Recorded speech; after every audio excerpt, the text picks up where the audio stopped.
Estamos aqui hoje em mais um Foca em Mim. E hoje, mais do que nunca, fazendo jus ao nome. É um conteúdo bastante extenso, citoplasma, que vai ser o tema de hoje. Bastante extenso, bastante complexo, com muitos detalhes. Então, pegue o seu caderno, pegue a sua caneta, pegue o seu lápis e vamos fazer um resuminho junto com a videoaula. Ok, pessoal? Então, vamos lá. Como dito, o nosso tema hoje é citoplasma. Citoplasma é uma área interna da célula. Para conceituarmos citoplasma, é importante saber que há uma diferença entre citoplasma procarionte e eucarionte, em termos de conceito. Pessoal, ok? Então, senhores, vamos lá. De início, é importante conceituar e diferenciar o que é o citoplasma procarionte ou o que constitui o citoplasma eucarionte. O citoplasma procarionte é tudo que está no interior da membrana plasmática. Todo o conteúdo interno à membrana é citoplasma, incluindo o material genético de uma bactéria, por exemplo, que é procarionte, que o material genético está disperso no citoplasma. Então, o citoplasma engloba tudo que está no interior da membrana. Ok, pessoal? Perfeito? Bom, continuando. Já no eucarionte, nós temos uma diferença. O eucarionte tem organização nuclear. O material genético encontra-se dentro de um compartimento específico chamado núcleo. Então, o que é o citoplasma para uma célula eucarionte? É o espaço compreendido entre a membrana plasmática e o núcleo. Toda essa extensão eu chamo de citoplasma, ok? Bom, importante. Este citoplasma, tanto o procarionte quanto o eucarionte, detém uma função geral, que eu vou chamar de uma função vegetativa. Chiquinho, o que é uma função vegetativa? Vegetativa é uma função que não está ligada diretamente à reprodução. Eu diria que nesse citoplasma eu tenho vários órgãos, entre aspas, da célula que detêm a função vegetativa, digestão, respiração, produção de materiais em geral, mas não agregam a função diretamente ligada à reprodução, ok? Então é a função de um modo geral do citoplasma. Pessoal, ainda numa concepção geral, eu vou diferenciar o citoplasma em hialoplasma inicialmente. Hialoplasma com H. O que é o hialoplasma? É a solução líquida onde estão imersas estruturas sólidas do citoplasma. Então essa solução líquida eu chamo de hialoplasma. Chiquinho, qual é a composição química dessa solução que é chamada de hialoplasma? Eu tenho solvente universal, quem é?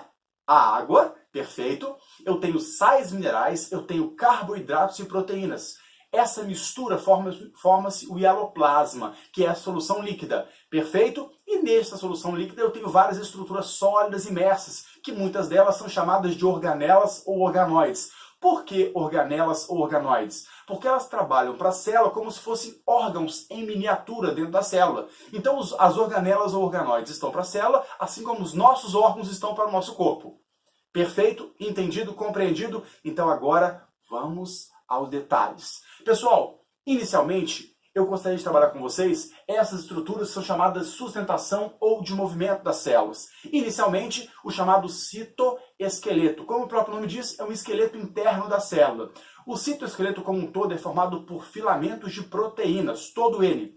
E aí eu tenho três tipos. Eu tenho os microtúbulos, eu tenho os filamentos intermediários e os microfilamentos. São três elementos que constituem o citoesqueleto. Microtúbulo, filamentos intermediários e microfilamentos. Vamos às diferenças. Microtúbulo é o mais espesso. As suas fibras estão na ordem de 25 nanômetros.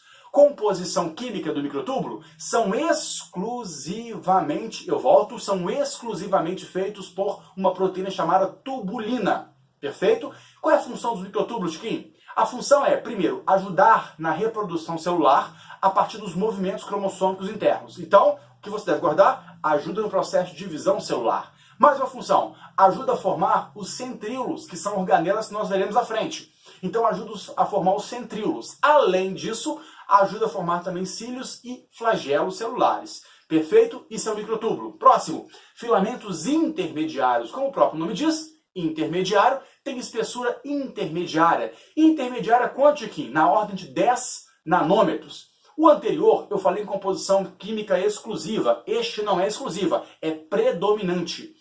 A composição química predominante aqui é a queratina. Ok, pessoal? Função. A queratina é uma proteína que ela aguenta tensão, ela não arrebenta facilmente. Então, ela é usada entre as células para se conectarem, elas se conectam e não se soltam facilmente, mesmo submetidas à tensão. Então, nós chamamos de uma função de interconexão celular. Perfeito? Por último, o último elemento do citoesqueleto, que são os microfilamentos. filamentos são os mais fininhos, na ordem de 7 nanômetros. Pessoal, aqui na composição química eu volto a falar em exclusividade. Os microfilamentos são compostos exclusivamente por actina. Então, vamos à função dos microfilamentos.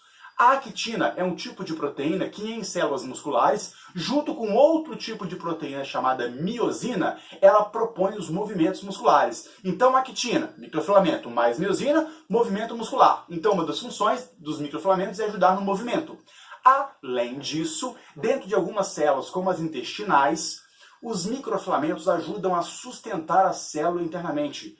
É como se ele fosse uma espécie de armação metálica interna à célula que propõe à célula uma forma específica. Então, eu costumo comparar isso com animais empalhados. Dentro de um animal empalhado, para que ele mantenha aquela forma interna, já que ele não tem órgãos internos, eu tenho uma armação metálica que dá forma a este animal empalhado. Então, essa armação metálica, para o animal empalhado, é comparativo às actinas para uma célula. Então, dá uma forma interna. Ok, pessoal? Então, agora passemos para a nossa próxima estrutura, que são os centríolos. Os centríolos são considerados organelas internas da célula, organelas não membranosas, não têm membrana na sua estrutura. Os centríolos são formados também por microtúbulos, por tubulina, portanto, por microtúbulos. Chiquinho, como é que é a formação dele? Nós podemos pensar um pouco, como está na figura aqui, em uma espécie de macarrão em tubo, perfeito? Então, qual é a estrutura de um centríolo? Como eu já falei, formado por microtúbulos. Mas quantos microtúbulos, Chiquinho? São 9 trincas periféricas. 9 trincas periféricas, totalizando 27 microtúbulos. Então eu tenho 27 microtúbulos formando centríolos, um total de 9 trincas periféricas. Os centríolos sempre se apresentam aos pares. Um perpendicular ao outro. Um em um ângulo de 90 graus em relação ao outro. Esse conjunto duplo em um ângulo de 90 graus eu chamo de diplossomo.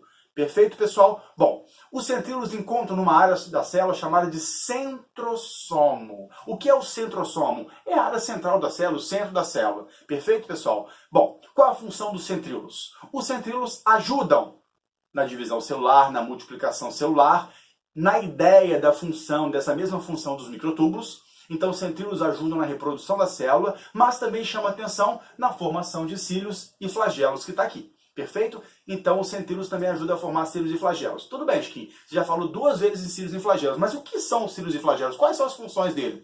Pois não, vamos lá. Então, senhores, cílios e flagelos são estruturas derivadas dos centríolos, que são constituídos por microtúbulos. Qual é a estrutura de cílios e flagelos? A estrutura basicamente é igual. Eu tenho 9 duplas de microtúbulos periféricos, 9 duplas e um par central. Então, 9 pares periféricos e um par central. Lembra você que o centríolo são 27 dispostos em 9 trincas. Cílios e flagelos são 9 duplas periféricas e uma dupla central. Perfeito? Os dois têm a mesma composição aí. Senhores suritas, qual é a função de cílios e flagelos? Ambos têm função de apreender alimentos. Então, se eu penso em organismos unicelulares com cílio e com flagelo, eles podem, através do movimento de cílios e flagelos, trazer o alimento mais para próximo dele e conseguir se alimentar. Então, apreensão de alimentos. E se eu penso no espermatozoide, que é flagelado, por exemplo, o flagelo para ele gera locomoção. Para alguns animais, para alguns seres, perdão, como um protozoário chamado Paramecium, depois você pode buscar na internet aí e ver como é que é, o Paramecium, ele tem cílios ao redor do corpo dele. E esses cílios para o Paramecium, além de apreender alimentos, gera também deslocamento. Perfeito? Então, cílios e flagelos, apreensão de alimentos e deslocamento. Bom, tudo bem, são iguais até aqui. Qual é a diferença de cílios e flagelos? Os cílios, pessoal, eu tenho inúmeros cílios numa célula, vários, e são de tamanho pequeno. Então são pequenos, mas numerosos. E os flagelos? São grandes, porém escassos, tem poucos flagelos. Muitas células têm apenas um flagelo, ou alguns. Então são bem menos numerosos do que os cílios. Ok, pessoal, beleza, então aqui a gente encerra o nosso primeiro vídeo, e daqui a pouquinho a gente entra com o nosso segundo vídeo. Força e garra, estude bastante e até o nosso próximo.